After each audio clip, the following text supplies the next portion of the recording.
Ce qu'Edward Snowden a révélé, c'est un espionnage de masse à l'échelle de la planète tout entière, de nos moindres communications, de nos messages, emails, des sites que nous cliquons, des coups de fil que nous donnons, de nos contacts, des gens que nous connaissons, des trajets que nous effectuons, de nos positions géographiques.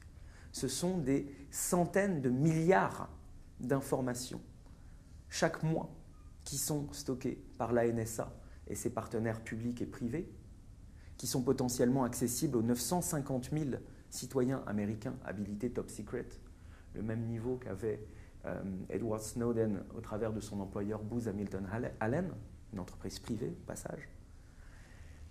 Et ces milliers, ces milliards d'informations sont collectées à 3 niveaux de relations d'individus qui seraient potentiellement suspects de quelque chose dans une espèce de gigantesque paranoïa d'État qui est celle du gouvernement américain, qui a entraîné dans son sillage bon nombre de démocraties occidentales.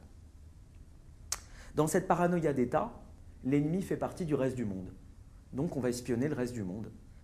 Et comme ça, de fait, on aura espionné notre ennemi quand on aura compris qui notre ennemi est. Cela peut prendre longtemps. Peut-être qu'au bout du compte, l'ennemi sera effectivement l'ensemble du reste du monde. Quelqu'un aura peut-être bien fait d'espionner le reste du monde, mais peut-être pas. Le fait est qu'à 3 degrés de connaissance, si vous connaissez quelqu'un qui est potentiellement suspect, alors vous êtes dans la base de données. Si vous connaissez quelqu'un qui est le frère de quelqu'un qui se rend dans telle mosquée, où de temps en temps les prêches sont considérés comme étant un petit peu radicales, eh bien vous êtes dans la base de données. Le seul fait d'être ici avec moi, il se trouve que je suis ami personnel de Julian Assange, je suis déjà forcément dans cette base de données. Le seul fait d'avoir votre téléphone allumé pendant 1 heure dans le même espace géographique que le mien, vous met peut-être dans cette base de données. Bon, je vous rassure, vous y étiez peut-être déjà, qui est sans doute déjà, vu que c'est au moins la moitié de la planète qui est dans cette base de données.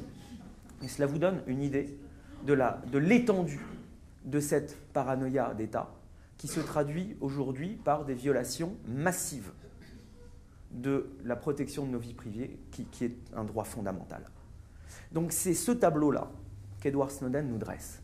Et les éléments les plus importants, les plus intéressants de ce tableau, à mon sens, sont, et d'une évidemment la vastesse de ce programme. Dans nos scénarios les plus pessimistes, on était encore très loin de la réalité. Des théories qui étaient considérées comme complotistes ou complètement paranoïaques, il y a 1 an encore, sont très en deçà de la réalité.